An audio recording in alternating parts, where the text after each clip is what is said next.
This morning we're talking to Calvin, who was a teacher in California, but made a transition into the health service. He's got some funny stories that he's going to tell us about working in some of the psychology areas. So, Calvin, would you like to tell us your history? Okay, so I my first degree was psychology, and then I, picked up this job in college working in a psychiatric hospital, and then I got my 3 teaching credentials, so credentials for everything, and taught from kindergarten, not first grade, and then in order from kindergarten to the university, but no first grade. But it was actually in order, so it's kind of an interesting story. But regardless, I go back to school to get my master's, and I come out of school, and there's a recession in California, or in America. So they don't hire teachers during the recession, and they're laying off teachers, right? So, but the hospitals were fine, and I had done an internship as part of my master's degree in a hospital. They called me and said they wanted me to work there. Well, that was kind of nice. I didn't have any other options, and so I worked there in the hospital with my master's in education. But I was doing sort of coordination and administration stuff, so it all worked. And through that, and working in the health field for like 15 years in the middle of my career, I was able to go to, or assigned to, or had the responsibility of going to some psychiatric hospitals. And we were providing services for them, mostly occupational therapy, speech therapy, and physical therapy. But regardless, you're sitting at the table, and you get your meal, and I don't really know any staff because I'm just coming in. I'm not full staff. I just come in the psychiatric hospital to do my work and then leave. So one day I sat with this guy, and he's there. He's about 65, and he looks normal, but he's one of the patients and he lives there in the psychiatric hospital. Well, he was superintendent of schools. He was before he was in the psychiatric hospital. Yeah, right, before he had dementia. Mm-hmm. He had dementia. Yeah. That's why he was there? Right, so he's there, and he just assumes we're in this meeting. So he's talking to me, and I'm probably dressed fairly well as a professional that's coming into the hospital to do my work.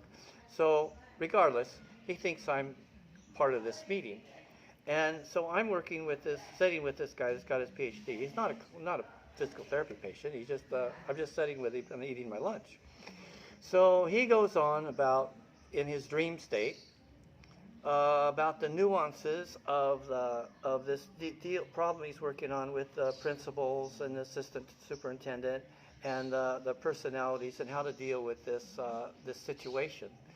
And he's taken into mind their feelings and working with their career growth, or their personal growth in that job description, as well as all the economics and everything of the school district. And his level of thinking was just beyond what I would ever put into any situation. So you had degrees in a similar area, but he was just a PhD and you were a BA sort of thing. I was bachelor's, master's, and he was PhD, but he's also brilliant and demented.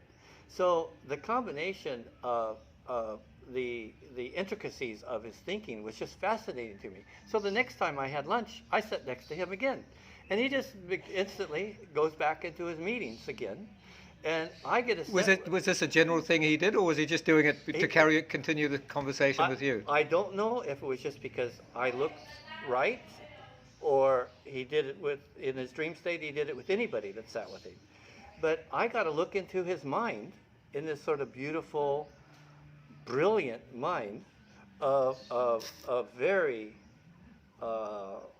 he's a lot smarter than me. You think you're kind of smart until you sit with somebody that's really smart, and then you realize you're not so smart. Isn't that the truth? We all think we know more than we do. But I never dealt with problems at the level that he was dealing with. So I sat with him 3 times and just had an amazing time.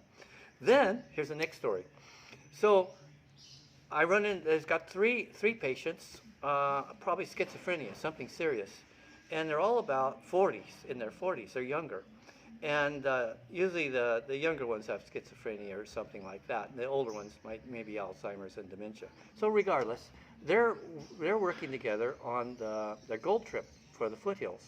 And they're On the what, sorry? the foothills. They're getting some gold. Oh, I see. They want to go when they get released. These three guys are going to go to the foothills. Every spring, there's new water coming down, and therefore new gold. And they said it settles into the fishing ponds, in the low spots. And they're going to get their equipment, and they're going to go there and get the gold. And Into the deep areas of the fishing deep area ponds. where you would fish, and then get the mud out of that with the gold. Which sounds sound. And it sounded fine to me. Okay, now I'm younger than they are. You know, they're in their 40s. I'm a little bit younger than they are. And I wanted to go with them. I mean, I know that they're freaking crazy, but it made sense. And they were recovering because they were going to be released soon. So whatever craziness they have, they seem pretty stable in the hospital, enough to make a plan to all go together. I wanted to go. So what were they actually in the hospital for, do you know? I like schizophrenia and schizoaffective disorder and shit like that. But in the hospital, they're taking their meds, and they seem normal with their plans, and it was a good plan. Anyway, my whole life... How many people in society do we run across like that who maybe should be in the hospital and we don't know about it? Anyway, they invited me to go on the gold mining trip, and I needed the money. I was young. I was, just starting my mortgage, and I didn't have much savings, and I really could have used some gold, and I would have liked the adventure, but I was afraid I might lose my job.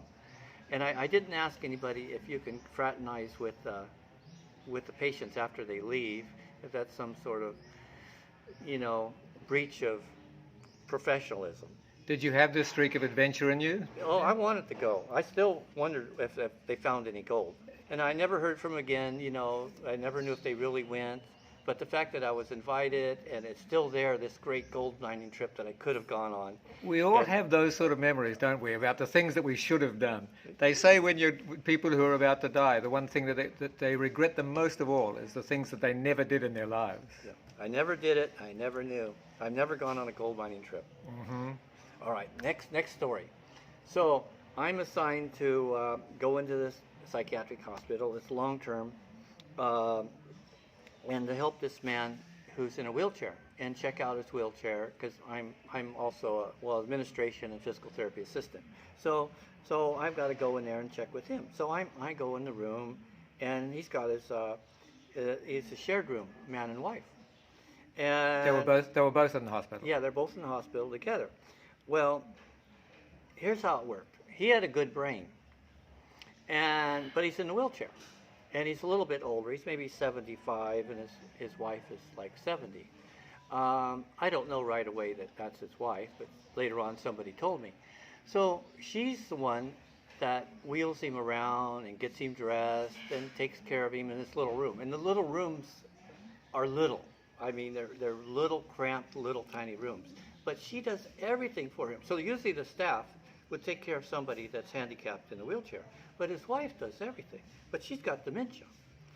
So while she's kind of cheerful and happy, and she's happy, and wheels him around to 3 meals a day and dresses him. Did she think she was part of the staff, or? No, she told me her roommate is really handsome. And he's just so cute. Her roommate. So they were actually in the same room together. She said she doesn't know his name. But they were living in the same room together. Right, they live in the same room. They got separate beds. And she just thinks he's so handsome. And she's just kind of she's 70, he's like 75. She's just all like chittery, like a little girl, about this cute guy she's taking care of. The teenager in love with a husband of 40 years or whatever. So she said, I don't know his name, but he's so cute. And he knows everything that's going on. There's nothing wrong with his brain. So it was quite a beautiful couple. Yeah. And how did he react to it? I mean, you said that he knew what was going on, but how did he react to it? Oh, he just got a matter of fact, just like you and I would, there's nothing wrong with his brain at all. He just, happy. he understood about the dementia there, and then. Oh and- yeah. I mean, so he could use his brain to take care of his wife, and she has a agile, strong body to take care of him, and it was a perfect team, and nobody had to help them. Yeah. Self-sufficient in the hospital. It was supposed to be looking after them. Just amazing. Yeah, yeah. Wonderful, wonderful. Do you have any other tales? No, those are the three best. Okay, all right then. Thanks very much, Calvin. Appreciate your time to spend spend a little bit of time with us explaining that. Calvin's now living in the Philippines. Why did you move here? Oh, I came looking for love and start a new life. And did you find it? Yes, I did. Did Yes, and I'm a good choice. First time? No, took a while. Took a long while. As it does for a lot of us. Yeah. Okay, thank you very much, Calvin. Okay, thank you.